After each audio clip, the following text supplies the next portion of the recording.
Welcome into the Sporting News Studios, where we continue our look at the top teams in college basketball heading into the season. I'm Tom Vandervoort with our college basketball writer, Mike DeCourcy. Mike, Ohio State number 3 on our Sporting News preseason poll. They lost a couple big names, but one guy they kept was Aaron Craft. They did. Aaron Craft is the best defensive perimeter player, especially at the point of attack, that I can remember since Gary Payton. Doesn't mean he's going to have the NBA career that Gary Payton had, but at the college level, he's having that kind of impact. It's just hard to get the ball where you want it to go against Ohio State because Kraft won't let you take it there. And the most interesting statistic about them to me was they finished number 2 in the nation in defensive efficiency last year, and they didn't block any shots. Jared Sullinger was not a shot blocker. I'm not saying any, but I mean many. Right.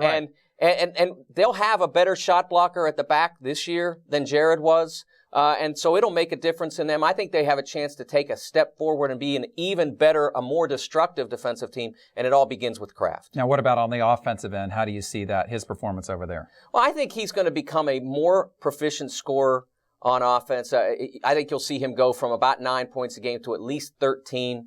The most important thing for him will be feeding Deshaun Thomas in the way that in the past, the most important thing for him was getting the ball to Jared Sullinger where he liked it. Well, Sullinger was a little easier to find. Deshaun Thomas is going to be on the move more, but Aaron Craft has to be able to get the ball to Thomas. Thomas can play from the three-point line in all the way to the post. He can score from any of those, anywhere in between.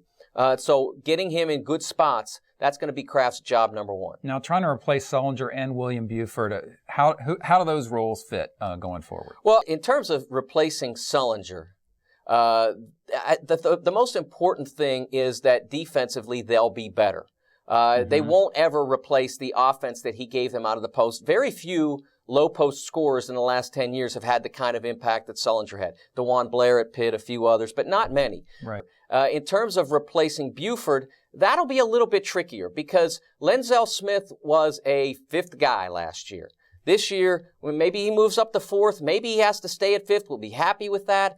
I'm not really 100% sure. LaKenton Ross, I think if you look at him, he was a great talent in high school. The most difficult position that I've watched over 30 years of covering college basketball, give me a 6'9" small forward. Those guys almost never make the transition successfully to college basketball.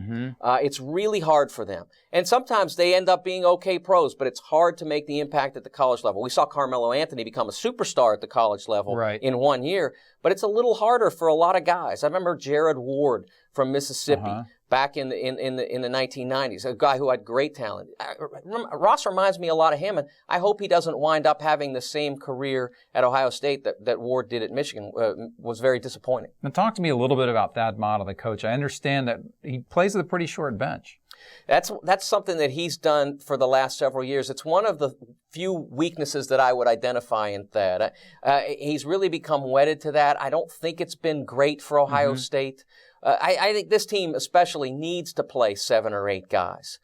They need to be able to rotate 3 bigs. They need to be able to rotate 3 or 4 wings. I don't think they have to sub much for Thomas or for Kraft, but I think they're going to need some variety in those other spots because they don't have quite as reliable players as they did in the past. And finally, what do you see as the biggest challenge they need to overcome to have success this year? Well, I think they need to find complementary scorers for Thomas. I honestly believe, and I know a lot of college basketball analysts who believe that he's a 20-plus guy. It's just a question of how far in advance of 20 points he gets. How many more than 20? Yeah, but beyond that, where do the rest of the points come from? It's not going to be easy for opposing defenses to take Thomas out.